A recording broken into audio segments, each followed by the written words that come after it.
ബൗദ്ധിക ഭിന്നശേഷി വ്യക്തികളുടെ രക്ഷിതാക്കളുടെ സംഘടനയായ പരിവാർ പാലക്കാടിലെ വാർഷിക പൊതുയോഗം മോയൻ LP സ്കൂളിൽ നടത്തി. രാഹുൽ മാങ്കൂട്ടത്തിൽ MLA വാർഷിക പൊതുയോഗം ഉദ്ഘാടനം ചെയ്തു. ശാരീരിക മാനസിക വെല്ലുവിളി നേരിടുന്ന വ്യക്തികളെ പരിമിതികളില്ലാത്ത ലോകത്തേക്ക് എത്തിക്കുന്നതിന് പരിവാർ നടത്തുന്ന പ്രവർത്തനങ്ങൾ അഭിനന്ദാർഹമാണെന്ന് MLA പറഞ്ഞു. പരിവാറിന്റെ തുടർ പ്രവർത്തനങ്ങൾക്ക് എല്ലാവിധ പിന്തുണയും അദ്ദേഹം ഉറപ്പു നൽകി.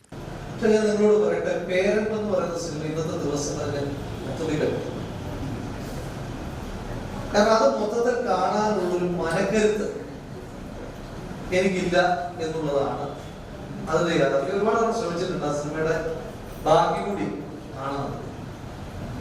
എന്റെ മനസ്സിനെ അത്രയേറെ പ്രയാസപ്പെടുത്തിയ വിഷമിപ്പിച്ച ഒരു സിനിമയാണ്. അത് മമ്മൂക്കയുടെ ഒരു വലിയ പകർന്നാട്ടം സിനിമയ്ക്ക് അഞ്ജലി അറിഞ്ഞതാണ് മമ്മൂക്കയുടെ മകളുടെ കഥാപാത്രത്തെ അവതരിപ്പിച്ചത്.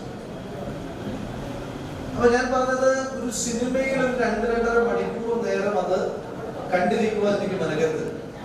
അപ്പൊ ഒരു മനുഷ്യായുഷ കാലം അത്തരത്തിലുള്ള അവസ്ഥകളിലൂടെയും അനുഭവങ്ങളിലൂടെയും നേരിട്ട് കടന്നു പോകുന്ന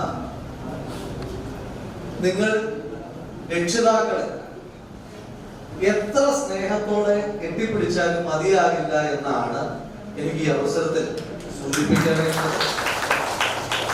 ആ കെട്ടിപ്പിടിക്കൽ ഈ സമൂഹത്തിൽ നിന്ന് നന്നായി പോസിറ്റീവായിട്ട് ഉണ്ടാവും. സമൂഹം ഒരുപാട് മാറുന്നു. സത്യനീതി പരിവർത്തനം നിങ്ങൾ ചെയ്തത് പരിവർത്തനം സമൂഹത്തിന്റെ ചിന്താഗതിയെ പരിവർത്തനം ചെയ്യുന്നതിനകത്ത് നിങ്ങളെടുത്ത സ്ട്രഗിളും എഫേർട്ടും അത് കാലാതീതമായി തന്നെ എല്ലാ കാലത്തും ഓർമ്മിക്കപ്പെടുമെന്നുള്ള കാര്യത്തിനകത്ത് എനിക്ക് തർക്കമൊന്നുമില്ല എന്ന് സൂചിപ്പിക്കുവാൻ വേണ്ടി മാത്രമാണ് ഞാൻ ഈ അവസരം ഉപയോഗിക്കുന്നത്. പരിവാർ പാലക്കാട് ഡയറക്ടർ AK മേനോൻ അധ്യക്ഷനായി. വാർഷിക പൊതുയോഗത്തോടനുബന്ധിച്ച് രക്ഷാകർതൃ ബോധവൽക്കരണ സെമിനാറും സംഘടിപ്പിച്ചു. തദ്ദേശ സ്വയംഭരണ സ്ഥാപനങ്ങളിൽ നിന്നും ഭിന്നശേഷി വിഭാഗങ്ങളുടെ പ്രതീക്ഷ എന്ന വിഷയത്തിൽ Parivar director R Viswanathan class നയിച്ചു.